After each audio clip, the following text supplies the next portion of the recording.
بسم اللہ الرحمن الرحیم۔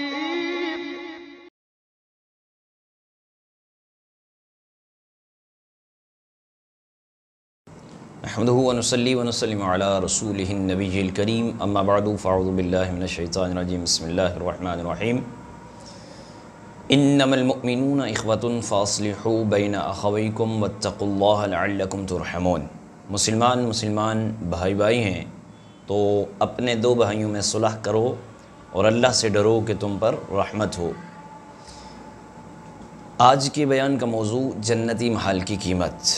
جو آیت مقدسہ میں نے تلاوت کرنے کا شرف حاصل کیا، اس میں اللہ تبارک و تعالی مسلمان کی ایک عظمت، اس کی بلندی، اس کی رفعت کو بیان فرما رہا ہے۔ الحمدللہ ثم الحمدللہ، مسلمان کا اٹھنا بیٹھنا چلنا پھرنا سب اللہ کی رضا کے لیے ہوتا ہے۔ حضرت انس رضی اللہ تعالیٰ فرماتے ہیں کہ ایک روز سرکار دو عالم صلی اللہ علیہ وآلہ وسلم تشریف فرما تھے، آپ نے تبسم فرمایا۔ حضرت عمر فاروق اعظم رضی اللہ تعالیٰ نے عرض کی، یا رسول اللہ صلی اللہ علیہ وسلم فداک ابی و امی، ہمارے ماں باپ آپ پر قربان ہوں آقا، آپ نے کس لیے تبسم فرمایا؟ ارشاد فرمایا، میرے دو امتی اللہ پاک کی بارگاہ میں دو زانوں گر پڑیں گے، ایک عرض کرے گا یا اللہ پاک اس سے مجھے انصاف دلا کہ اس نے مجھ پر ظلم کیا تھا۔ اللہ پاک دعویٰ کرنے والے سے فرمائے گا، اب یہ بیچارہ یعنی جس پر دعویٰ کیا گیا ہے وہ کیا کرے، اس کے پاس تو کوئی نیکی باقی نہیں۔ مظلوم جو مدعی ہوگا عرض کرے گا میرے گناہ اس کے ذمہ ڈال دیے جائیں۔ اتنا ارشاد فرما کر سرور کائنات صلی اللہ علیہ وسلم رو پڑے۔ فرمایا وہ دن بہت عظیم دن ہوگا، کیونکہ بروز قیامت ہر ایک اس بات کا ضرورت مند ہوگا کہ اس کا بوجھ اس کے ہلکا کر دیا جائے۔ اللہ پاک مظلوم یعنی مدعی سے فرمائے گا، دیکھ تیرے سامنے کیا ہے؟ وہ عرض کرے گا، اے پروردگار میں اپنے سامنے سونے کے بڑے شہر اور بڑے محلات دیکھ رہا ہوں جو موتیوں سے آراستہ ہیں۔ یہ شہر اور عمدہ محلات کس پیغمبر یا صدیق یا شہید کے لیے ہیں؟ اب یہ جس نے دعویٰ کیا تھا مدعی، وہ اللہ کی بارگاہ میں عرض کرے گا، میرے اللہ یہ کسی پیغمبر کے لیے ہیں، کسی شہید کے لیے ہیں یا کسی صدیق کے لیے ہیں؟ اللہ پاک فرمائے گا یہ اس کے لیے ہیں جو اس کی قیمت ادا فرمائے گا، جو اس کی قیمت ادا کرے گا۔ بندہ عرض کرے گا، وہ مدعی جس نے دعویٰ کیا تھا وہ عرض کرے گا، میرے اللہ ان کی قیمت کون ادا کر سکتا ہے؟ اتنے بڑے سونے کے شہر ہیں، ان کے محلات ہیں، تو ان کی قیمت کون ادا کرے گا؟ کون ادا کر سکتا ہے؟ اللہ پاک فرمائے گا تو ادا کر سکتا ہے۔ وہ عرض کرے گا، میرے اللہ میں کس طرح ادا کر سکتا ہوں؟ اللہ پاک فرمائے گا، اس طرح کہ تو اپنے بھائی کے حقوق معاف کر دے۔ بندہ عرض کرے گا، یا اللہ پاک میں نے سب حقوق معاف کر دیے۔ اللہ پاک فرمائے گا، اپنے بھائی کا ہاتھ پکڑو اور دونوں اکٹھے جنت میں چلے جاؤ۔ پھر سرکار دو عالم صلی اللہ علیہ وآلہ وسلم نے فرمایا، اللہ پاک سے ڈرو اور مخلوق میں صلح کرواؤ، کیونکہ اللہ پاک بھی بروز قیامت مسلمانوں میں صلح کروائے گا۔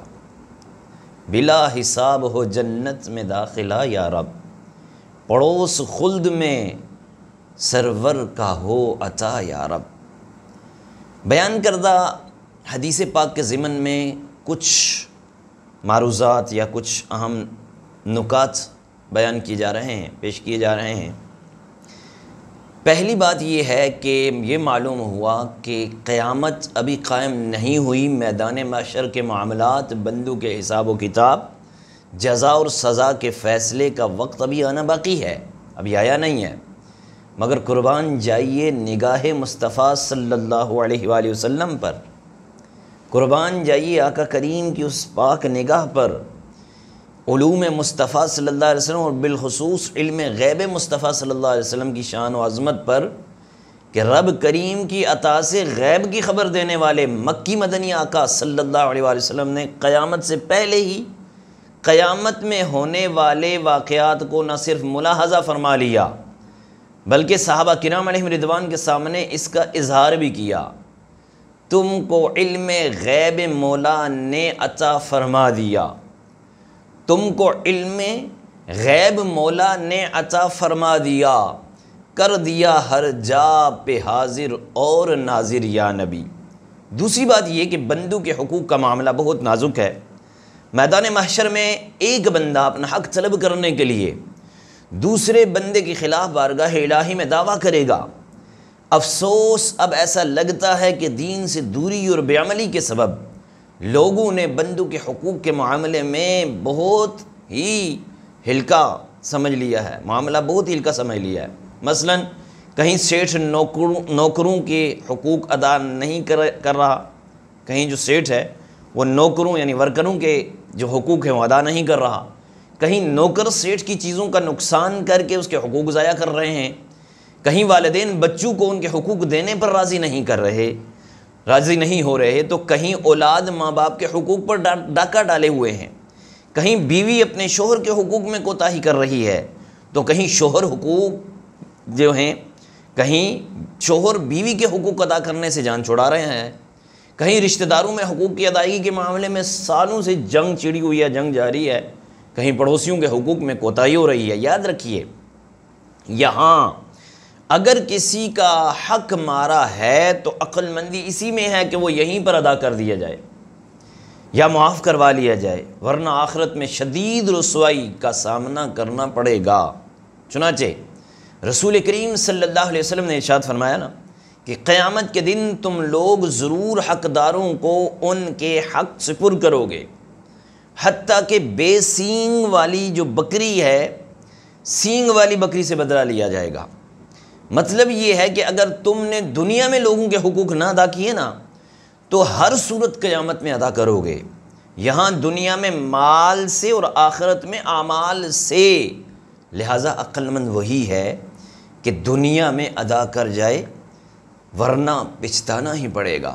حکیم الامت حضرت مفتی احمد یار خان علیہ رحمہ فرماتے ہیں کہ جانور اگرچہ شرعی احکام کے پابند نہیں ہیں، اینیملز جو ہوتے ہیں وہ شرعی احکامات کے پابند نہیں ہیں، مگر حقوق العباد، آپس میں حقوق کے تعلق سے جانوروں کو بھی ادا کرنے ہوں گے۔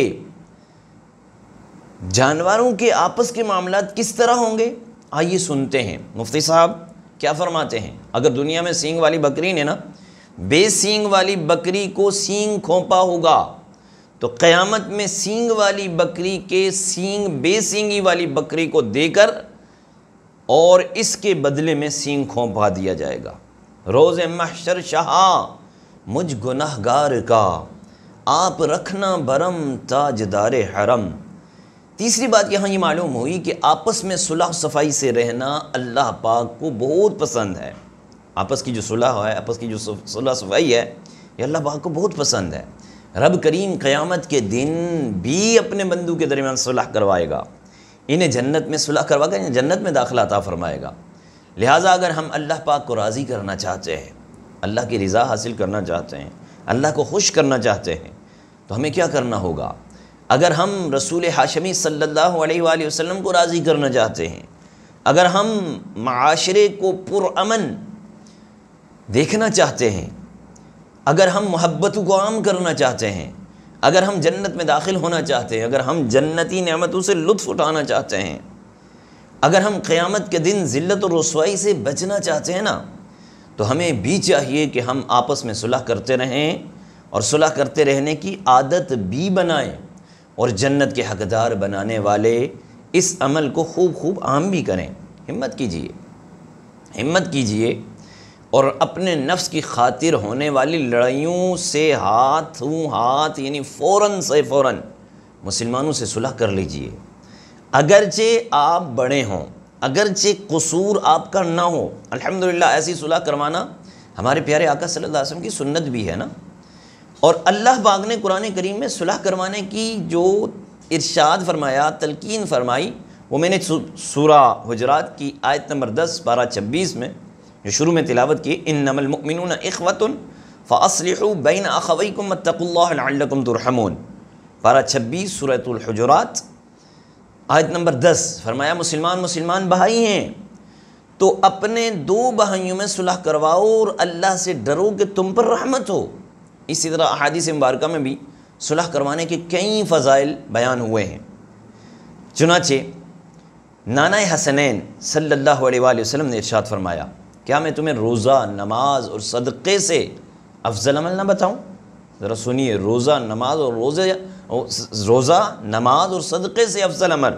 حضور علیہ الصلوۃ والسلام فرما رہے ہیں میں تمہیں یہ نہ بتاؤں روزے سے افضل، نماز سے افضل اور صدقے سے افضل کوئی عمل؟ صحابہ کرام علیہم رضوان نے عرض کی، یا رسول اللہ صلی اللہ علیہ وآلہ وسلم، ضرور یا رسول اللہ بتائیے۔ ارشاد فرمایا، وہ عمل روزے سے افضل، صدقے سے افضل، نماز سے افضل جو عمل ہے، وہ فرمایا آپس میں روٹھنے والوں میں صلح کروا دینا، کیونکہ روٹھنے والے میں ہونے والا فساد خیر کو کاٹ دیتا ہے۔ یاد رہے، مسلمان میں وہی صلح کرنا اور کروانا جائز ہے جو شریعت کے دائرے میں ہوں، جبکہ ایسی صلح جو حرام کو حلال اور حلال کو حرام کر دے وہ جائز نہیں ہے۔ جیسا کہ حضرت ابو ہریرہ رضی اللہ تعالیٰ عنہ سے روایت ہے نا کہ اللہ پاک کے رسول صلی اللہ علیہ وآلہ وسلم، آخری نبی صلی اللہ علیہ وسلم نے ارشاد فرمایا، مسلمانوں کے درمیان صلح کروانا جائز ہے، مگر وہ صلح جائز نہیں جو حلال کو حرام اور حرام کو حلال کر دے۔ اسی طرح کی صلح کی چند مثالیں میں پیش کرتا ہوں، جیسے میاں بیوی میں اس طرح صلح کرائی کہ خامد اس عورت کی سوکن کے پاس نہ جائے، ایسی صلح کروانا درست نہیں ہے۔ اسی طرح عورت کو 3 طلاق ہو جانے کے باوجود شوہر اور بیوی سے یہ کہنا کہ کوئی بات نہیں ہے، تم سے جو غلطی ہوئی ہے اسے اللہ معاف کر دے گا، اس لیے تم آپس میں صلح کر لو، حالانکہ 3 طلاقوں کے بعد وہ عورت اپنے شوہر پر حرام ہو جاتی ہے، وہ صرف صلح کر لینے سے یہ حرام جو ہے وہ حلال نہیں ہوگی، تو اس کا یہ صلح کروانا حرام کو حلال کرنے کی کوشش کرنا ہے، یہ ہرگز جائز نہیں ہے۔ مقروض مسلمان سود اپنے قرض خواہ کو دے گا، ایسی صلح کروانا درست نہیں ہے۔ اگر مقروض طے شدہ مدت میں قرض ادا نہ کر سکا تو اب اس بات پر صلح کروانا کہ مقروض اضافی مدت پر جرمانہ ادا کرے، ایسی صلح کروانا بھی درست نہیں ہے۔ بہرحال مثالوں سے معلوم ہوا کہ صلح ذاتی حقوق میں ہوتی ہے، شریعت کی نافرمانی میں صلح نہیں ہوتی، وہ جائز ہی نہیں ہے۔ اللہ اور رسول کی نافرمانی میں نہ کسی مخلوق کی اطاعت ہے اور نہ مداحنت یعنی دین کے بارے میں کم ہمتی کی اجازت ہے۔ مسلم شریف کی حدیث مبارکہ ہے نا، لا طاعت فی معصیت اللہ انما الطاعت فی المعروف، یعنی اللہ کی نافرمانی میں کسی کی اطاعت جائز نہیں، اطاعت تو صرف نیکی کے کاموں میں ہے۔ صلح میں ان باتوں کا خیال رکھنا ضروری ہے کہ نافرمانیوں کے کاموں میں، نافرمانیوں کے جو کام ہیں ان پر سمجھوتا نہ ہو۔ مثلا گھر میں شادی کے فنکشن میں بچوں کا بھرپور زور سے ناچ گانے، میوزک پروگرامز ہونے چاہیے۔